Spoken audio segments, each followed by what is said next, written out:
धर्म और अध्यात्म की बात पढ़ाई जाती है। खास बात तो अध्यात्म की है, लेकिन अध्यात्म धर्म के बिना सफल नहीं है और धर्म समाज के बिना सफल नहीं है। समाज से शुरुआत होती है, समाज में हम जन्म लेते हैं और समाज में सब कुछ पाते हैं। फिर अगर हम धर्म में लगते हैं तो और प्रगति होती है, नहीं तो समाज में रह करके जी खा करके मर जाते हैं। धर्म वैसे बदनाम भी है। मनीषीगण आजकल विचार करते हैं, जो समाजवादी हैं, कि धर्म जब तक रहेगा तब तक समाज का कल्याण नहीं है। धर्म वालों ने बड़ा विनाश किया है। धर्म के नाम पर मार काट, राग द्वेष, कलह। दूसरे धर्म वाले नास्तिक हैं, दूसरे धर्म वाले काफिर हैं, दूसरे धर्म वालों को स्वर्ग और मोक्ष नहीं मिल सकता है। ये सब बातें करके धर्म ने बहुत बिगाड़ा है। धर्म समाप्त होना चाहिए तब कल्याण है, ऐसा वो कहते हैं। उनके कहने में जो अर्थ है वो एक सीमा में है, लेकिन उसको निस्सीम बना देते हैं। धर्म वो नहीं है, मजहब है, संप्रदाय है। संप्रदायों ने बिगाड़ा है, लेकिन संप्रदाय सर्वथा दोषी नहीं है, मजहब सर्वथा दोषी नहीं है। मजहब और संप्रदाय में रह करके चलना बुरा नहीं है, किंतु मजहबी भावना बुरा है। धर्म बिल्कुल इससे अलग चीज है। फिर अध्यात्म है। इस पर और विस्तार से समय से चर्चा होगी, 3 दिन की बात है, लेकिन भूमिका स्वरूप में मैं थोड़ा थोड़ा इन पर कहूँगा। समाज में हम जन्म लेते हैं, संस्कार पाते हैं, पदार्थ पाते हैं जिससे गुजर होता है, सब कुछ पाते हैं समाज से। इसलिए समाज के लिए हमारा दायित्व होता है हम भी कुछ करें। समाज से हमारी सेवा होती है, हमारी उन्नति होती है। समाज की सेवा में हमें लगना चाहिए। समाज, मनीषियों ने कहा है, मनुष्यों के समूह को समाज कहा जाता है, और मनुष्य के अलावा जो प्राणी हैं उनके समूह को समझ कहते हैं। इतना फर्क रखते हैं। अन्य प्राणियों में भी समूह होता है। लाल चीटे वाले काली चीटों में नहीं रहते हैं, काले चीटे लाल चीटों में नहीं रहते। काले मुंह के बानर लाल मुंह के बानरों में नहीं रहते हैं।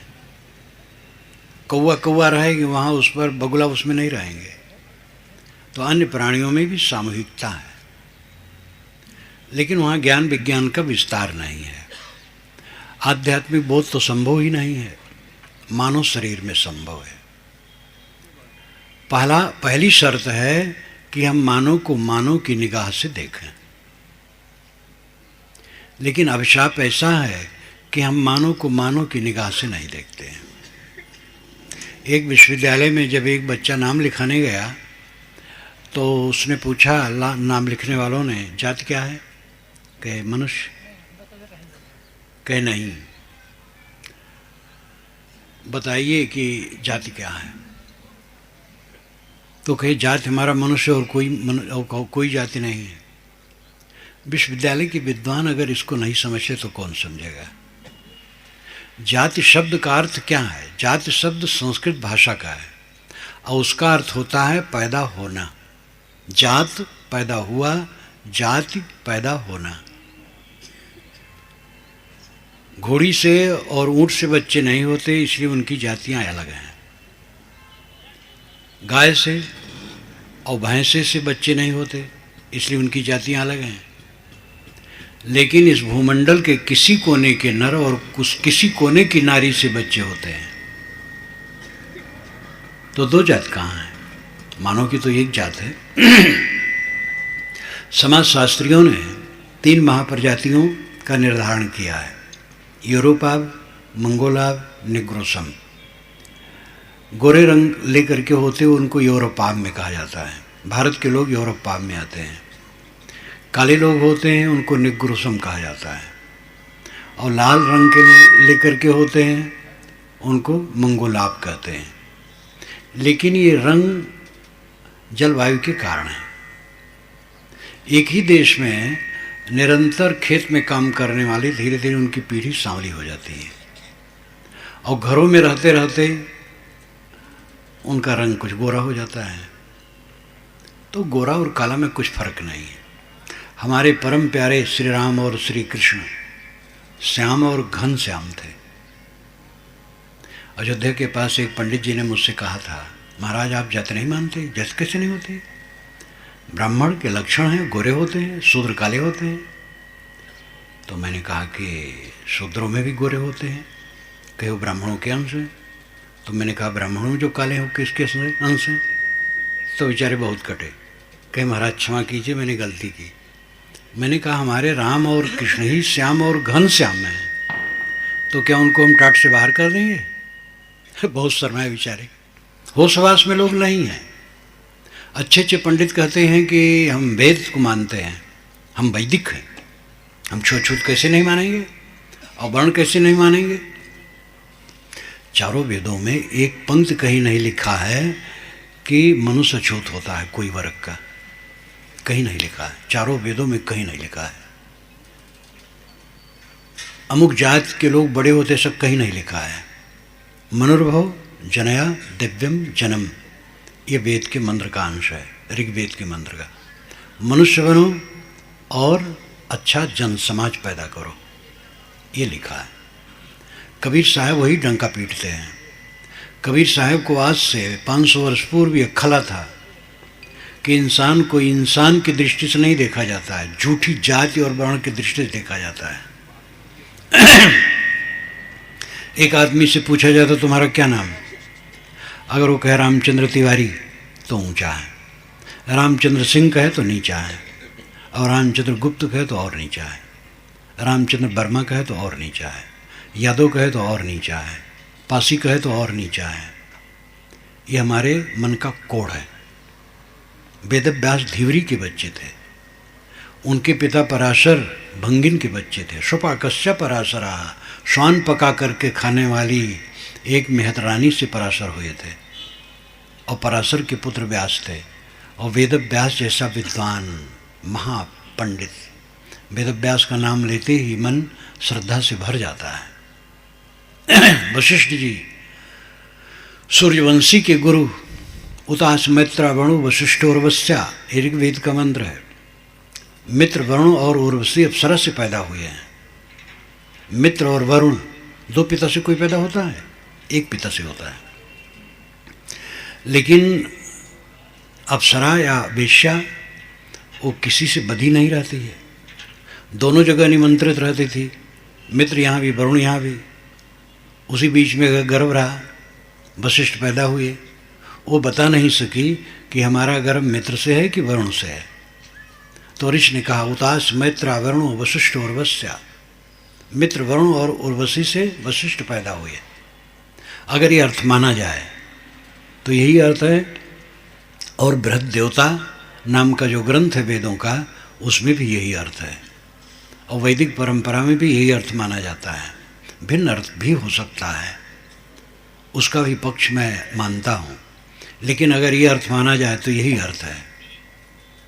पुरा काल में ये सब कहाँ था? वैदिक ऋषि ये सब जानते नहीं थे। उपनिषद के ऋषि न तो सांप्रदायिक हैं और न तो जातिवादी हैं। समस्त उपनिषदों में संप्रदायवाद कहीं है ही नहीं है। कबीर साहब को एक खला था। कबीर साहब एक ऐसे स्पेशल पुरुष थे कि अद्भुत थे। मनुष्य से जात पूछना और उसकी कीमत मानना महापाप है। मनुष्य बस बहुत है, मनुष्य का आदर करो। और वो चाहे थे कि मानव मात्र का अधिकार सर्वत्र हो और कोई किसी को अछूत न कहे। और वो बात भारत आज़ाद होने पर कानून के रूप में ढल गई। ये कबीर विचारों की सच्ची विजय है। कबीर विचारों की विजय नहीं है, ये मानवता की विजय है। आज विधानसभा भवन और लोकसभा भवन में वर्ण व्यवस्था के पक्षधर भले बैठे रहें, लेकिन उनको विवश होकर के कानून बनाना है मानवतावादी सिद्धांत के अनुसार। और इतिहास कभी पीछे नहीं लौटता, आगे बढ़ता है, आगे और सुधार होगा। मेरे बचपन की बात है, गाँव में 5 वर्ष का ब्राह्मण कहे जाने वाले का लड़का है, और ठाकुर ही है जो ब्राह्मण के थोड़े नीचे माना जाता है, 90 वर्ष का है, तो उसको बच्चा पैलागी करता था। आज ब्राह्मण के लड़के ही ने मुझसे कहा कि साहब गांव में जितने लोग हैं हमसे ज़्यादा उम्र के सबका नमस्कार करता हूँ, और गांव में हरिजन लोग भी हैं, सबका नमस्कार करता हूँ। ये सोच बदली है। पहले ब्राह्मण का बनाया पूरी खा लेते थे, दाल भात नहीं, लेकिन आज कारीगर बनाता है सब कुछ और सब ब्राह्मण बैठे खाते हैं। और ब्राह्मण ही नहीं, उत्तर प्रदेश में जहाँ हम लोग रहते हैं हिंदू मुसलमान खूब साथ साथ हैं। एक बारात में 35% मुसलमान हैं और सब साथ बैठ कर के खाते हैं। तो ये सब बदलता जा रहा है। अभी मैं वहाँ बैठा था, मेरे पास फ़ोन आया था गुजरात से, उसका लड़का इंग्लैंड में रहता है और एक क्रिश्चियन लड़की अमेरिका में पढ़ती है, उससे उसकी मोहब्बत हो गई है। उसने कहा साहब मैं नहीं चाहती हूँ उससे शादी करे, अपने कास्ट में करे। मैंने कहा तो भाई वो जाने, वो भी वहीं था, वो हमसे बात किया। मैंने कहा बेटा तुम अपने कास्ट में करो। कहे कि हाँ महाराज लेकिन मन नहीं लगता है, वहाँ मन लग गया है। तो मैंने कहा तुम शाकाहारी हो, शाकाहारी रहे। कहे शाकाहारी वो है। हम कहे बहुत अच्छा है, शाकाहारी है, तुम्हारे ढंग का रहे तो बहुत बढ़िया है। तो उसके पिता से कहा, तो वो भी हंसता था कि साहब मैं समझाने की कोशिश करूँगा। मैंने कहा लेकिन ज़बरदस्ती नहीं करना, कानून उसके हाथ में, तुम्हारे हाथ में नहीं है कानून। आजकल ये सब बहुत हो रहा है और ये शुभ अशुभ दोनों है। मानवता की दृष्टि से शुभ है, आचार विचार की दृष्टि से भी क्या कहा जाए। मैंने तुरंत अपने साथियों से कहा कि एक बंगाली ब्राह्मण है, वो मांस नहीं छोड़ सकता है, मछली नहीं छोड़ सकता है। एक बार मैं वहाँ पर था कलकत्ता में, तो एक पार्क में घूमा करता था, तो कुछ सज्जन बूढ़े बूढ़े मिले, अच्छे विद्वान संभ्रांत। कहे महाराज कुछ उपदेश कीजिए। तो उपदेश बातचीत करने लगा। कहे महाराज, मैंने कहा मछली मांस नहीं खाना चाहिए। कहे महाराज ये न कहिए और बात कहिए। वो ब्राह्मण थे। वहाँ पर जिसके घर में कई तालाब, यानी घर के संबंध में कई तालाब हों, ज़्यादा संपन्न में मछली वहाँ खूब होती है। तो ब्राह्मण और शूद्र और हिंदू मुसलमान का कुछ मतलब नहीं है, मतलब है मनुष्यता का। तो मानव को मानव की निगाह से देखना, मानव को मानव की निगाह से देखना, ये पहली शर्त है। कबीर साहब को एक खलता था, मनुष्य को मनुष्य नहीं माना जा रहा है, झूठी जात की कल्पना की जा रही है। और मैंने आपसे कहा कि चारों वेदों में कहीं नहीं लिखा है कि कोई अछूत होता है, और कहीं ऊंच नीच की भावना नहीं है। समानी प्रपा सहो वर्ण भागा। वेद के ऋषि कहते मेरी पौशाला एक हो और मैं एक साथ भोजन लो, आप सब एक साथ भोजन लो। सहो वर्ण भागा, आप लोग एक साथ भोजन लो, ऐसा कहा गया है। तो समाज में हमारा एक कर्तव्य है कि हम एक दूसरे से प्रेम करें। हमारा देश है, भारत देश है, इसमें हिंदू मुसलमान ईसाई इत्यादि सभी लोग हैं। ये बोली है, सब मानव हैं। आपस में घुलो मिलो, प्रेम का बर्ताव करो, कोई पराया नहीं है। राक्षस, गंधर्व, किन्नर, यक्ष, नाग, वरुण, शयन, बानर, रीछ, गीध, ये सब मनुष्य पहले एक साथ रहते थे।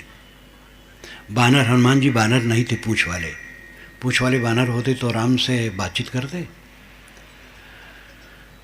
बाली बानर था, उसकी पत्नी तारा वो भी बानरी होगी, लेकिन रामायण वाले भी तो उसका चित्र स्त्री बनाते हैं।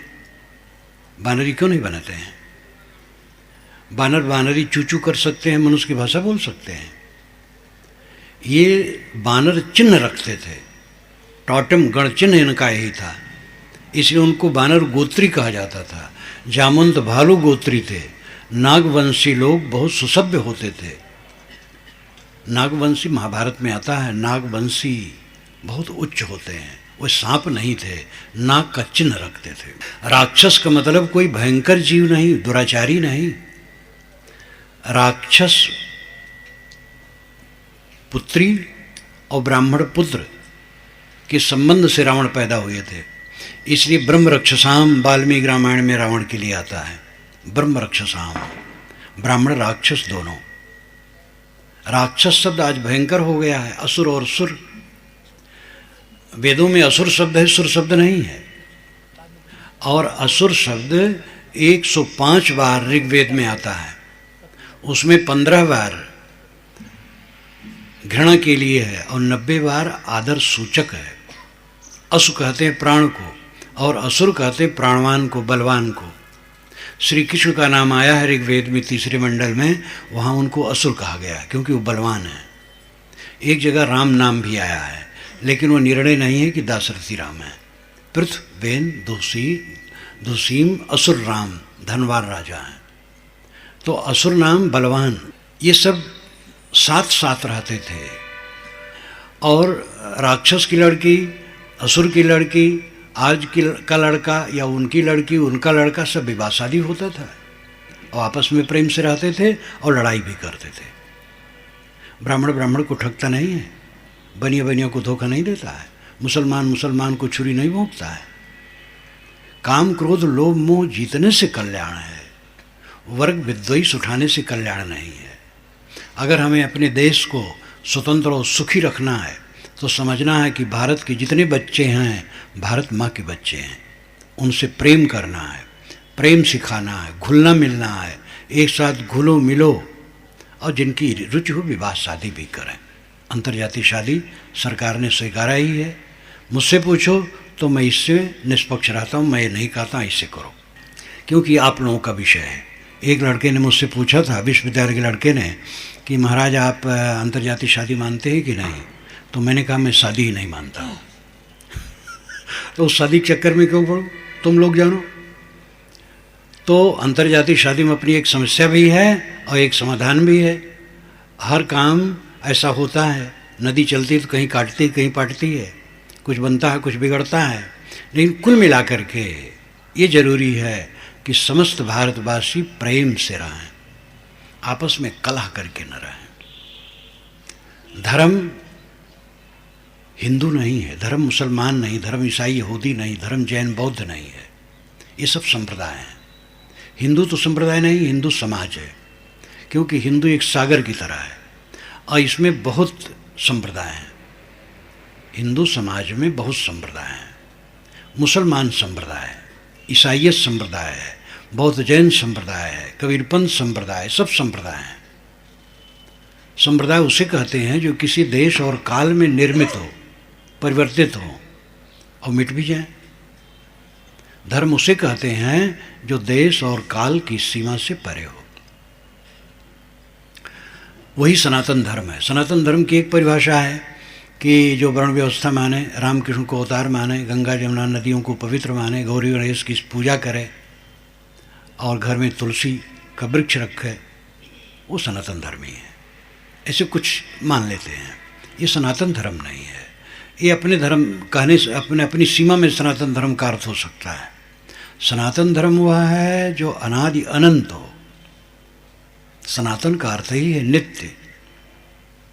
किसी भूमंडल पर हम जाएं जहाँ के मनुष्य हों, भारत के इस भूमंडल के बाहर, क्या आप वहाँ रामकृष्ण का नाम, बुद्ध कबीर का नाम, मोहम्मद ईसा का नाम पाएंगे?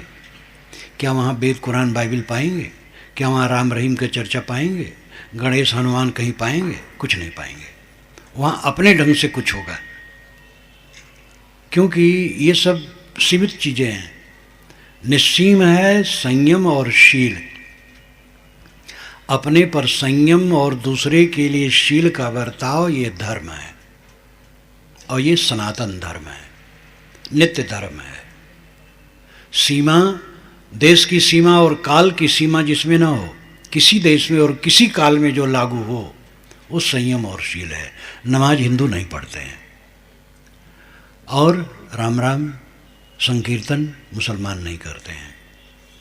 सीमित है सब दोनों में। कट्टर राम उपासक कृष्ण कृष्ण नहीं कहते हैं। जब इस्कान वालों से एक से पूछा गया और कहा गया कि बड़ी खुशी की बात है कि आप कृष्ण भक्त होते हुए भी राम भी कहते हैं, हरे राम राम राम हरे हरे, हरे कृष्ण कृष्ण कृष्ण हरे हरे। तो बड़े संकोच में पड़ गए। वो कहे ये राम दशरथ के पुत्र नहीं, ये बलराम है, कृष्ण के बड़े भाई इसलिए कहते हैं, नहीं तो वो राम को कहाँ कहते। तो कट्टर कृष्ण उपासक राम राम नहीं कहना चाहते और कट्टर राम उपासक कृष्ण नहीं कहना चाहते हैं। मैं तो अयोध्यावासी हूँ और बचपन से अयोध्या में आया और सरजू में स्नान किया और गाय बछिया छुआ, हनुमानगढ़ी पर प्रसाद चढ़ाया और जन्म स्थान पर जा कर के हस्ताक्षर किया। वो पत्थर पर उंगली से हस्ताक्षर कर देता था कि भगवान आपके यहाँ आ गया। अब अच्छी तरह जानता हूँ अयोध्या में कहीं कृष्ण कहने वाला नहीं मिलता है, राम सीताराम सीताराम सीताराम। लेकिन मथुरा वृंदावन में जाइए राम कहने वाला नहीं मिलेगा। दक्षिणी भारत में जाइए, दक्षिणी भारत में गया तो वहाँ एक ने कहा आप यहाँ राम कृष्ण माने जाते हैं, हमारे यहाँ महादेव की फैमिली पूजी जाती है। मैंने कहा हम लोग महादेव को भी मानते हैं, राम कृष्ण को भी मानते हैं। तो लजा गया। सांप्रदायिकता कैसा रोग है। कट्टर कबीरपंथी मानते हैं कि कबीर की शरण से ही कल्याण है और कहीं कल्याण नहीं, जो कबीर ने ऐसा नहीं कहा है। कट्टर राम उपासक यही मानते हैं कि राम की शरण से कल्याण है, कृष्ण की शरण से भी स्वर्ग तक मिल सकता, मोक्ष नहीं। सब यही मानते हैं, मुसलमान ईसाई सब यही मानते हैं। ये मजहबी भावना गलत है। मोक्ष और स्वर्ग संप्रदाय की बपूती नहीं है, ये व्यक्ति की चीज़ है। निर्मल मन स्वर्ग है, अनासक्त मन मोक्ष है। ये अपने परिश्रम का परिणाम है, इसमें गुर चाहिए। अगर आपको वकालत करना है तो बड़े वकील की शरण चाहिए, डॉक्टरी करना है तो बड़े डॉक्टर की शरण चाहिए, चोर बनना है तो बड़े चोर की शरण चाहिए। अपना माल कभी अपने को खोजने से नहीं मिलता है और चोर मिनटों में काम करके चले जाते हैं। तो उनकी भी एक कला है। हर जगह गुरु की ज़रूरत है। तो कोई आध्यात्मिक स्थिति में जाना चाहता है तो गुरु की ज़रूरत है। लेकिन गुरु किस संप्रदाय का हो, इससे क्या मतलब है। इंग्लिश आपको सीखना है तो इंग्लिश का अच्छा टीचर चाहिए। वो ब्राह्मण है कि शूद्र है, हिंदू है कि मुसलमान, इससे क्या मतलब है। गुरु वह है जिसे आत्मबोध हो और आत्मसंतुष्ट हो। परमात्मा ब्रह्म ईश्वर खुदा गाड जितने शब्द हैं उन सब की चरितार्था आपके आत्मा में है। आत्मा छोड़ करके कहीं कुछ मिलने वाला नहीं है। इसलिए भारतीय परंपरा के मूल में आत्म उपासना है। इस्लाम के अनुसार हजरत मोहम्मद को न मानो तो कितने पवित्र हो, स्वर्ग में नहीं जाओगे। ईसाइयत के अनुसार संत ईसा को ईश्वर पुत्र न मानो, आप कितने पवित्र हो, स्वर्ग में नहीं जाओगे। उनकी उपासना ईसा में निहित है, उनकी उपासना मोहम्मद में निहित है। और इसी प्रकार मूसा दाऊद इत्यादि में और पहले वालों के निहित है। लेकिन वैदिक परंपरा में कोई भी व्यक्ति ऐसा नहीं है जो हमारी उपासना के केंद्र में है। ऋषि अनेक हैं, सैकड़ों ऋषि हैं वेदों के, सब पूज्य हैं, लेकिन हमारी उपासना के केंद्र में नहीं है। उपनिषद के ऋषि हैं, शास्त्रों के ऋषि हैं, कपिल कणाद इत्यादि, वे हमारी उपासना के केंद्र में नहीं हैं। वे उपास्य हैं एक सीमा तक। उपासना के केंद्र में आत्मा है, जिसको ब्रह्म कहते हैं, अहम ब्रह्मास्मि। तो आत्मा को जो पहचानता हो, कबीर साहब यही कहते हैं, हृदय बसे ते राम न जाना। हृदय में जो राम बसता लोग नहीं समझते। कस्तूरी कुंडल बसे मृग ढूंढे वन माए, तैसे घट घट राम है दुनिया जानत ना है। कबीर साहब राम शब्द ज़्यादा कहते हैं, लेकिन राम भी वही चीज़ है। चाहे उसको अल्लाह कहो, चाहे खुदा कहो, चाहे गाड कहो, चाहे ब्रह्म कहो, बात एक है। और आपके आत्म अस्तित्व से वो अलग नहीं है। आत्मबोध हो और आत्मशोध हो और आत्म शांति हो, ऐसा सद्गुरु चाहिए। ऐसे सद्गुरु से हम प्रेरणा पाएंगे। लेकिन वो सद्गुरु किस मत का है, मत से कोई मतलब नहीं है। मजहब जितने हैं सब देश काल में बनते और बदलते हैं। आज पूरी दुनिया में जितने मजहब हैं 3000 वर्ष के अंदर के हैं। ईसाइयत 2000 वर्ष से है। और पुरानी बाइबल में जो ईसाई से अलग है, पुरानी बाइबल, उसमें ईसा से पहले 1000 बरस के अंदर के सभी संदर्भ हैं। कोई ईसा से 100 बरस, कोई 200, कोई 500, कोई 400 बरस पहले के हैं। सारे संदर्भ 1000 वर्ष के पूर्व के हैं। हिंदू समाज में जितने संप्रदाय आजकल हैं ये सब 2500 वर्ष के अंदर के हैं। वैदिक ऋषियों का कोई संप्रदाय आज नहीं है। वैदिक कोई देवता आज पूजा नहीं जाता है। ऋग्वेद में 1/4 में इंद्र की महिमा है और कोई हिंदू आज इंद्र नहीं पूज रहा है। गोस्वामी जी ने तो इंद्र को बहुत गाली दी है। ये सुख हाड़ले भाग 60 यहाँ तक कह डाला है। परिवर्तन होता है तो कैसा उपासना में परिवर्तन हो जाता है। तो आजकल हिंदू समाज में जितने भी संप्रदाय हैं सब 2500 वर्ष के अंदर के हैं। जैन पुराना है लेकिन उनका साहित्य कुल 1500 वर्ष के अंदर का है। 1500 वर्ष के पूर्व कोई जैन साहित्य नहीं था। उनके महावीर स्वामी के 1000 वर्ष के बाद 32 आगम ग्रंथ अर्धमागधी में बने हैं बिहार में, वही उनके मूल ग्रंथ हैं। बौद्ध वचन जितने हैं ईसा के लगभग रचना हुई है। ईसा के जन्म के 100 वर्ष पहले ही उनके त्रिपिटक की रचना हो गई है। उसके पहले बौद्ध मत नहीं था।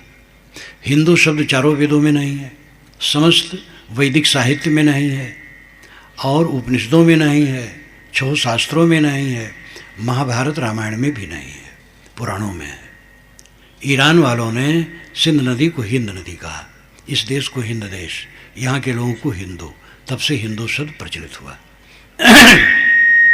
आप किसी शब्दकोश में देख लीजिए, हिंदू, हिंदी, हिंदुस्तान जहाँ होगा आगे फा कोष्टक में लिखा होगा, यानी फारसी भाषा का शब्द है। ये हिंदी और संस्कृत भाषा का भी नहीं है। हिंदू शब्द ईरान वालों ने दिया, आदर से दिया। फारसी में सा का हा बन जाता है। संस्कृत में फसल को सस्य कहते हैं और फारसी में हय कहते हैं। संस्कृत में सस्य, उसमें हय, सा और आधा सा और या है संस्कृत में, और उसमें हा अवाधा हा और या है हय। उसका प्रभाव राजस्थान, गुजरात इत्यादि में सवेरे को हवेरे कहते हैं। सड़क को हड़क कहने वाले भी बूढ़े लोग अभी हैं। तो सा का हा हो जाता है फारसी में। सिंध नदी को हिंद नदी कहा, इस देश को हिंद देश और यहाँ के लोगों को हिंदू। कुछ लोग नहीं समझते हैं तो कहते मुसलमानों ने नीच और तुच्छ और कुली कह करके हिंदू कहा हम लोगों को और हमने बेवकूफ़ी से स्वीकार ली। लेकिन ऐसे लोग समझते नहीं हैं इतिहास को। इस्लाम आने के 1000 वर्ष पूर्व हिंदू शब्द आ गया है और आदर से आया है। हमारे पूर्वजों ने हीन भावना से नहीं ग्रहण किया है। ब्राह्मण, क्षत्रिय, वैश्य, शूद्र कई नाम था, हिंदू कह देने से एक हो गया, इसलिए एक नाम में प्रचलित हुआ। परंतु हिंदू शब्द ईरानियों का दिया हुआ है, उसका अर्थ यही है जो हिंद देश में रहा है, सिंध के इधर का देश। बाबर ने भी लिखा है, बाबरनामा जब मैंने पढ़ा तो देखा कि बाबर विद्वान और बहुत योग्य था। उसकी अपनी गलतियां थी और अच्छाइयाँ भी थी। उसने लिखा है, सिंध के तरफ इधर आकर के देखो, जो विशाल देश, जो यहाँ की हवा और वर्षा और पशु पक्षी, क्या पूछना, बहुत मगन हुआ है। यहाँ की बड़ाई की है और यहाँ की त्रुटियों को भी बताया है। धर्म हिंदू नहीं है, धर्म इस्लाम, ईसाईयत, यहूदियत नहीं है, धर्म जैन बौद्ध नहीं है। ये सब शब्द तो बीच बीच में बने हैं। धर्म सनातन है, वो मनुष्य के साथ जुड़ा है, संयम और शील। अपने पर संयम करो और दूसरे के साथ शील का बर्ताव करो, बस इतना ही धर्म है। आप कहेंगे भाई तो बहुत छोटा धर्म है, बड़ी बड़ी बात नहीं कही गई, खूब वेद मंत्रों का उच्चारण और खूब चंदनमाला और खूब संकीर्तन और पता नहीं क्या क्या सब कुछ होता है, इतने नहीं होता है। संकीर्तन होता है, नमाज पढ़ी जाती है, मंदिर बनते हैं, मस्जिदें बनती हैं और अनधिकृत भी जगहों में मंदिर मस्जिदें बनती हैं। और धार्मिक लोग अपनी हिठाई करके कहाँ कहाँ क्या क्या करते हैं, संयमशील से ही नहीं रह पाते हैं। 2 तपस्या कर रहे थे, तपस्याएं पूरी हुई, ब्रह्मा जी आए और कहे कि तुम लोगों में कोई आशीर्वाद मांगो, उसको उतना मिलेगा, साथी को दुगना मिलेगा। अब कौन आशीर्वाद मांगे? जो मांगे आधिम रहे, दोनों मौन। ब्रह्मा जी कहे मैं जा रहा हूँ, मांगना हो मांग लो। एक ने कहा भगवान अगर आप खुश हैं तो मेरी एक आँख फूट जाए। तो उसकी एक फूट गई, साथी की दोनों फूट गई। उसने सोचा मैं एक राज मांगूं तो साथी को 2 राज मिलेंगे तो सह नहीं जाएगा। कोई भी शुभ चीज़ मैं एक मांगूंगा उसका दुगना दूसरे को मिलेगा, ये सहन के खिलाफ होगा।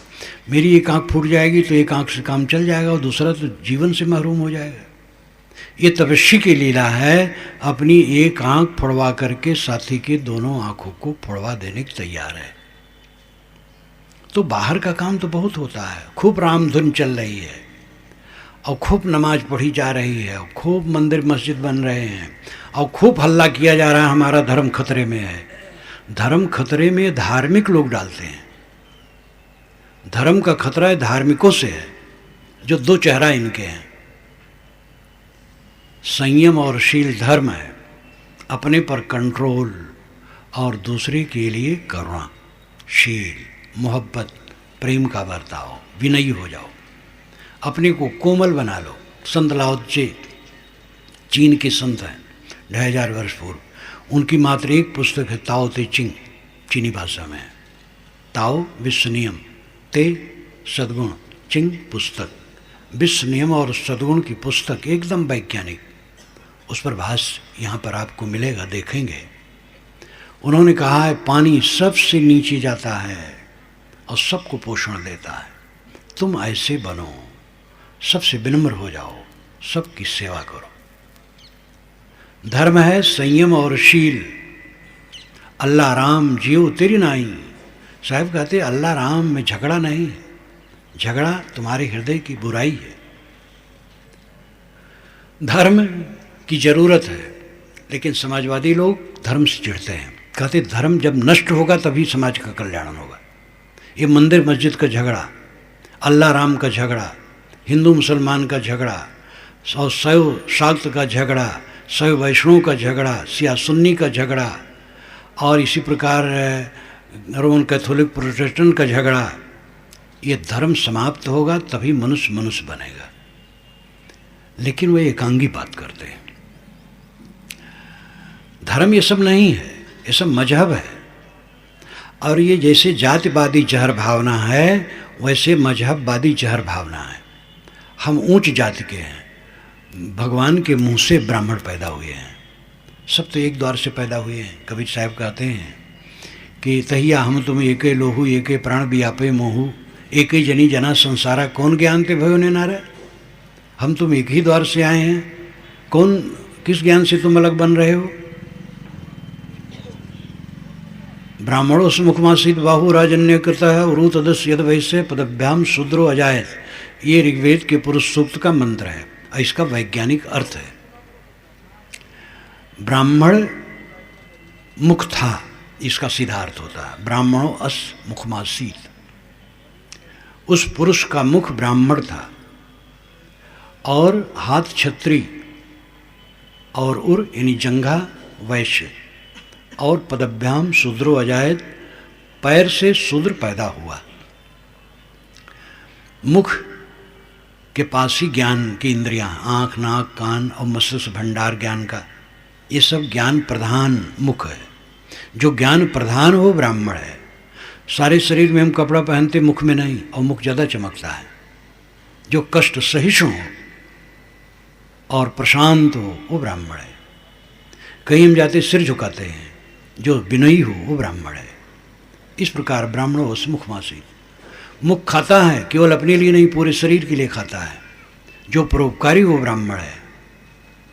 बाहु राजन्य करता है, हाथ से हम काम करते हैं, सेवा करते हैं, हाथ जोड़ते हैं और किसी कष्ट के निवारण के लिए भी हाथ उठता है। तो इस प्रकार जो परोपकारी हो, विनम्र हो, सेवापरायण हो, रक्षक हो, क्षत्रिय। उरु तदस्य यद वैश्य। जंघे के बल पर धन कमाया जाता है। बूढ़े लोग कहते हैं गांव में कि भैया हमारे जंघे में बल है, अभी हम कमा रहे हैं, हमें आँख न दिखाओ। तो जंघे के बल से धन कमाया जाता है, इसलिए वैश्य धन कमाने वाला है। वैश्य जंघा, जंघा वैश्य है। पदभ्याम शूद्र हो जाए, पैर से शूद्र पैदा हुए। कर्म करो पर ही समाज स्थिर है। पैर पर पूरा शरीर स्थिर है। पैर काट दो सब बेकार है। ज्ञान इंद्रियां सब ऊपर हैं, लेकिन पैर काट दो बेकार हो जाएगा। कर्म कर समाज के जो हैं वो पैर हैं। पाँव लागी सब करते, सिर लागी कोई नहीं। ब्राह्मण का नमस्कार कभी नहीं तो शूद्र का नमस्कार होता है। कोई कहता है सिर पाय लागी, सिर लागी, मैं सिर लागता हूँ, किसी को नहीं, पाय लागी। पाँव शूद्र है। शूद्र के सामने नमस्कार होता है, ब्राह्मण के सामने नमस्कार नहीं होता है। ये भी ध्यान दीजिए। पैदा सब एक ढंग से होते हैं। वेद में जो वर्णन है वो वैज्ञानिक है और सही है, लाक्षणिक है। वेद वचन और कबीर वचन दोनों लाक्षणिकता में बहुत कहे गए हैं। तो धर्म में जो ये रोग है कि मेरा महापुरुष ईश्वर का अवतार है या दूत है, और उसके थ्रू ही स्वर्ग मोक्ष मिलेगा, दूसरे से नहीं मिलेगा। तो एक अवतार और दूत तो है नहीं, बहुत है, तो उसमें आपस में झगड़ा है। और है ये चालबाजी। दुनिया के जितने महापुरुष हैं सब केवल मनुष्य हैं, कोई आकाश से नहीं आया है। और हमारी किताब ईश्वर की है, दूसरी की किताब ईश्वर की नहीं है। सारी किताबें मनुष्यों की रचनाएं हैं। कोई बाहर से किताब बन करके आकाश से नहीं आई है। सारे मजहब मनुष्य के चलाए हैं। ध्यान दीजिए, मेरा महापुरुष ईश्वरी है, मेरी किताब ईश्वरी है, मेरा मजहब ईश्वरी है। इस धारणा ने विष बोया है धर्म के नाम पर, और रक्त बहाया है, और झूठा अहंकार है। सारे महापुरुष केवल मनुष्य हैं, और सारी पुस्तकें केवल मनुष्यों की रचनाएं हैं, और सारे संप्रदाय केवल मनुष्य के चलाए हैं। इसलिए सबका आदर करो। राम, कृष्ण, मोहम्मद, ईसा, दाऊद, लाओत्से, बुद्ध, महावीर, कबीर, नानक, दयानंद, विवेकानंद, नाम कितने लिए जाए, वशिष्ठ, विश्वामित्र, सब हमारे सिर पर हैं। वेद, कुरान, बाइबिल, सबका आदर। हिंदू, मुसलमान सब प्यारे हैं। विवेक करके सत्य को समझो। इन महापुरुषों ने जो वाणियाँ कही हैं उनमें छानो, सार लो। कबीर साहब ने कहा है, साधु ऐसा चाहिए जैसा शुभ स्वभाव है, सार सार को गहरे थोथा दे उड़ाए। शुभ स्वभाव बनो। वेद की ऋषि चलने का उदाहरण देते, सप्तमी उत तो ना पुनंतो यद्र धीरा मनसा वाचम कृत। जैसे चलनी से सत्तू छाना जाता है, वैसे विवेक से वाणी छानो। आंख मूंद करके न मानो। बहुत लोग मानते इसलिए न मानो, बड़े पुरुष ने कहा इसलिए न मानो, बड़ी भीड़ कहते इसलिए न मानो, दो दो चार की तरह है तो मानो, नहीं न मानो। ये विवेक है। ये ऋषियों ने भी कहा, कबीर साहब ने भी कहा। अंतिम में अध्यात्म। जात पात में ये धारणा कि हम ऊंचे हैं तुम नीचे हो, बिल्कुल झूठ है। मानो मानो है। कम से कम जहाँ इतने लोग बैठे हो, कोई जात मत पूछो किसी से। पवित्रता का व्यवहार करो। छुआछूत में मानता हूँ, आचार विचार को लेकर। ब्राह्मण का लड़का है, साफ सुथरा नहीं है, हमारे भंडार घर में नहीं जा सकता है। साफ सुथरा है और प्रशिक्षित है सफाई में। मुसलमान का लड़का, ईसाई का लड़का है, कोई भी लड़का हो मेरा भोजन बना सकता है। ईसाई लड़का भी मेरे पास था, मुस्लिम लड़का भी मेरे पास था, वो भी भोजन बनाता था। आप मुझे अछूत कर दो, कोई हर्ज नहीं है। तो पवित्रता को लेकर के छूत अछूत मानना ठीक है। टट्टी घर से निकला वो अछूत है, स्नान कर लिया अछूत नहीं है। आचार विचार की पवित्रता होनी चाहिए।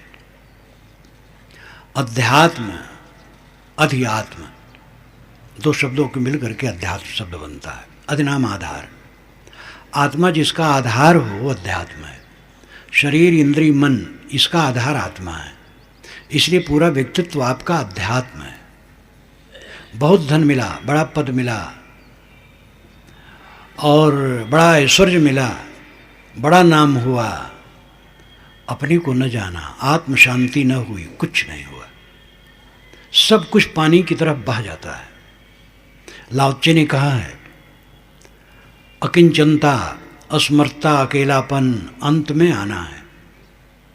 अंत में क्या दशा, अरबपति खरबपति है, बीमार हो गया, खाट पर पड़ा है, अकिंचन है, उसके कमरे में दवाई पानी है और क्या है।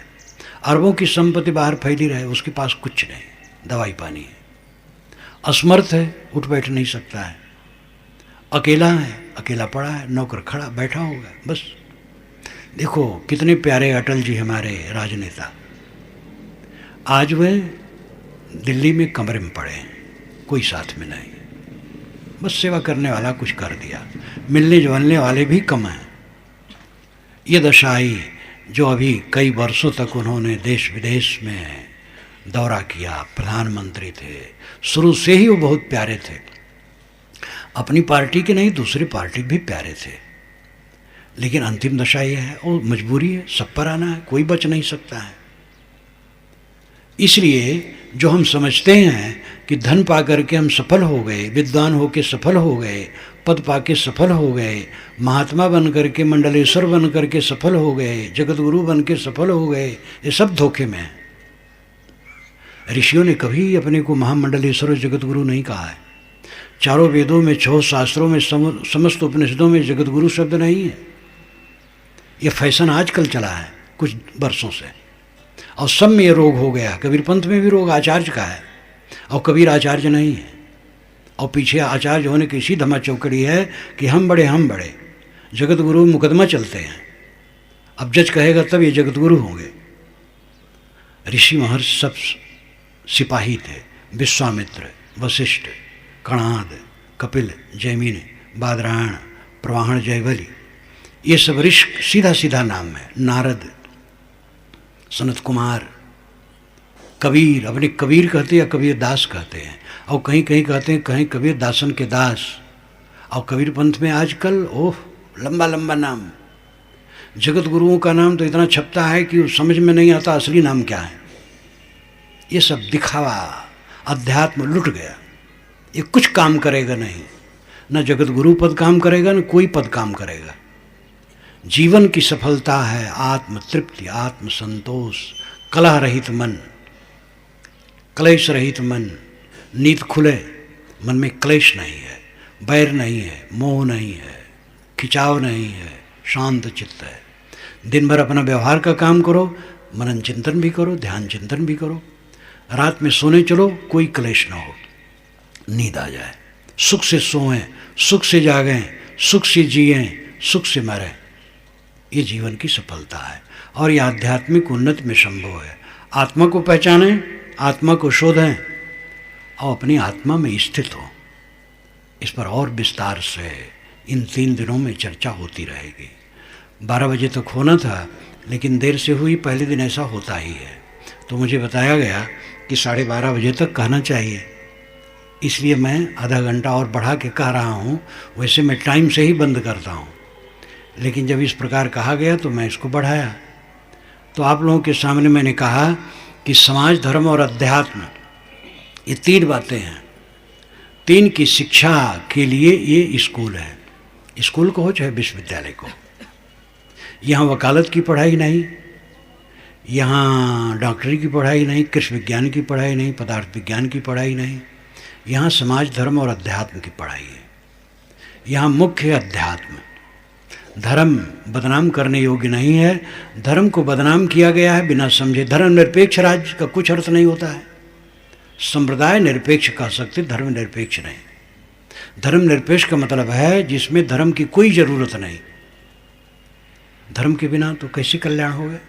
धर्म तो संयम और शील है, उसकी महती आवश्यकता है। संप्रदाय निरपेक्ष हमारा राज्य है। हमारा जो राज्य है, और इस पर जो बैठे हुए हैं बड़े नेता, वह सबका आदर करते हैं। हिंदू का, मुसलमान का, ईसाई का, यहूदी का, सबका आदर करते हैं। सबकी उपासना स्थल का आदर करते हैं। सबका बराबर दृष्टि से देखते हैं, और किसी का पक्ष नहीं, सबके प्रति समता भाव, ये अर्थ है।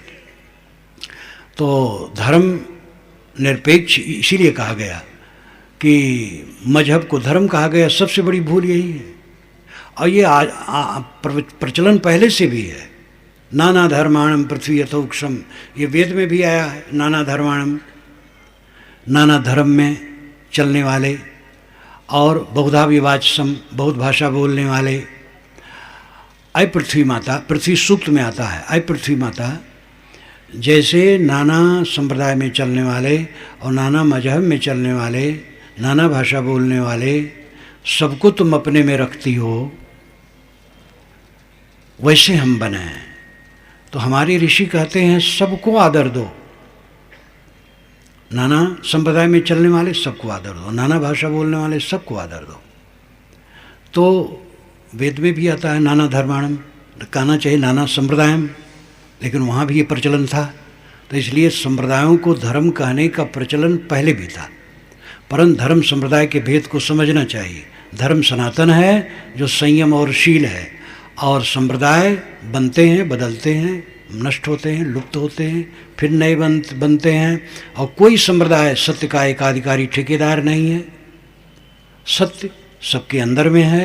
यथार्थ सद्गुरु का आधार ले करके उसे हमें समझना चाहिए, आत्मा को शोधना चाहिए, आत्म शांति लेना चाहिए। निष्काम और निर्माण होने पर यह अवस्था आती है। पौधा है, कोमल कोमल पौधा है, उसमें जीवन है, बढ़ता है। जब कड़ा हो जाता है तब कटने का टाइम आ जाता है। हमारे जीवन में अगर कड़ाई आई, अहंकार आया, तो विनाश का लक्षण है। कोमलता है तो जीवन है। इसलिए हम कोमल बने, विनयी बने, संयमी और शीलवान बने, अंतर्मुख हो, आत्म शांति लें, सबके प्रति सेवा भाव हो। इन्हीं वचनों के साथ मैं अपनी वाणी को विराम देता हूँ।